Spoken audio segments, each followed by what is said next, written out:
Hello everyone, I'm very excited to bring this ArgoCD tutorial series to you. In this tutorial series, I will cover the basics and advanced ArgoCD concepts. So we'll be looking at how ArgoCD works in the backend, and we'll be also looking at some of the advanced concepts like application set. We'll also be diving into what GitOps is and what are the principles of GitOps. And then we will dive much deeper into building an end-to-end pipeline of deploying an application from a GitHub to Kubernetes cluster, which will be running on GKE using ArgoCD and GitHub Actions. So this is where all the course material will be. So you can just clone this repository and then try it out in your local machine if you want to. I will put the link of this GitHub repo in the description. So let's dive right in. So before we get started, let's cover some of the prerequisites that you should already have before you take this course. So first of all, you should know basics of how to containerize an application and basics of Docker. Not much, but it will help. And you should know Kubernetes concepts like what are deployments, what are services, what are config maps, etc. And then you should also know a little bit about CI/CD pipelines, like how a pipeline works, right? For example, you first develop an application and then you deploy the application using some tools like Jenkins or ArgoCD, etc. And then you should have some basics of YAML or Helm, and you should know a little bit about Google Cloud Platform.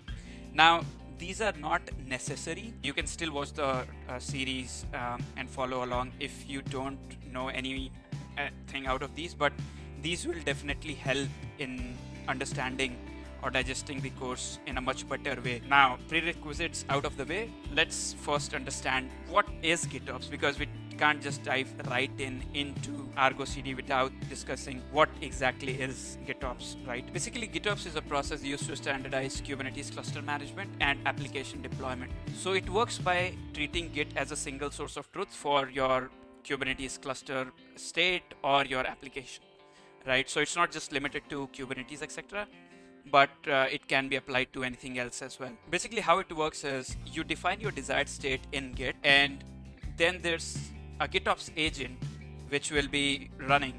Now, in this case, we'll be using ArgoCD, which is a GitOps agent, you can say, but it can be anything else as well, right? So what happens is you will have the desired state in Git, and then you will have a compute where you want to deploy something, right? In this case, GKE or any Kubernetes cluster.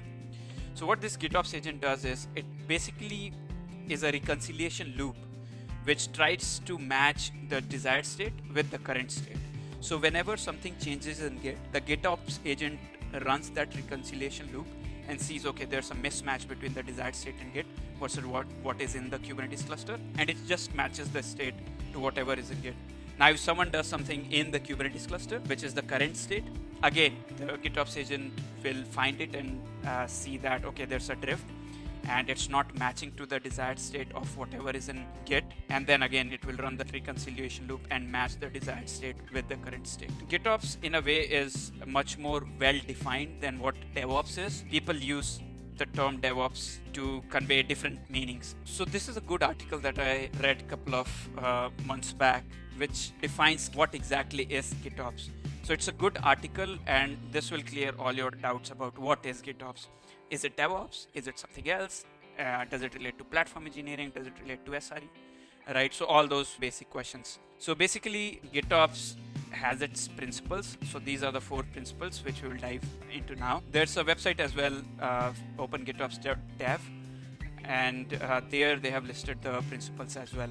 So if you go through this article, you'll see that these principles are subject to change, and that's why they are versioned as well. This is the current principles of GitOps. So first of all, it is declarative, which means that the desired state should be expressed declaratively, right? So which means it can be YAML. So what it means by declaratively is you just specify what you want, and then the system in the backend will make sure to achieve that desired state. You don't have to specify step-by-step instructions to achieve something, right? So that's what we mean by declarative. You just define the outcome or the end state, and then the system will figure out how to reach there. And then it should be versioned and immutable. So the desired state should be stored in a way that it enforces versioning, immutability, and retains a complete version history. right? And this is where Git comes in, because it offers all these three features, right? Like version history, immutability, and version. And the third one is it's a pull mechanism rather than a push mechanism. So you see tools like Terraform, etc., where we run Terraform apply and then it's like a push mechanism, right? But here it's a pull mechanism. So you have the agent running somewhere, and whenever you change something in Git, then agent pulls anything. It can be Helm charts, it can be something else, the Kubernetes manifest from that Git repository, and then it is continuously reconciled. So I talked about that reconciliation loop. So we had that GitOps agent, right, which runs in the backend, and that continuously checks the current state with the desired state, and then keeps those in sync. So whenever there's a drift between those two, it matches, it brings back the current state to the desired state. So these are the principles. So it's not mandatory to have only Git as your version control system. It can be anything else which has these three features, but Git is the one which follows it. And now it doesn't have to be just ArgoCD, right? There are many other tools which have these reconciliation loop built in, and they pull rather than push. So all those things are following GitOps as well.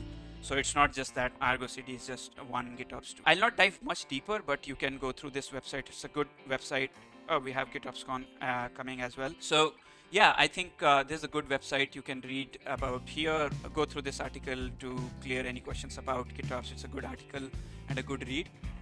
Now, moving on, we have these principles. I think we already went through them. Now, we have covered the GitOps basics or principles. Now, let's dive into ArgoCD. What exactly is ArgoCD?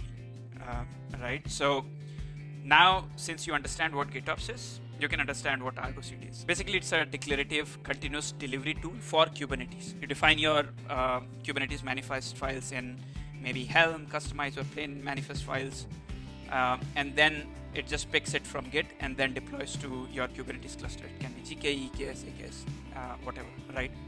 So that's ArgoCD. So it's built on the GitOps principle.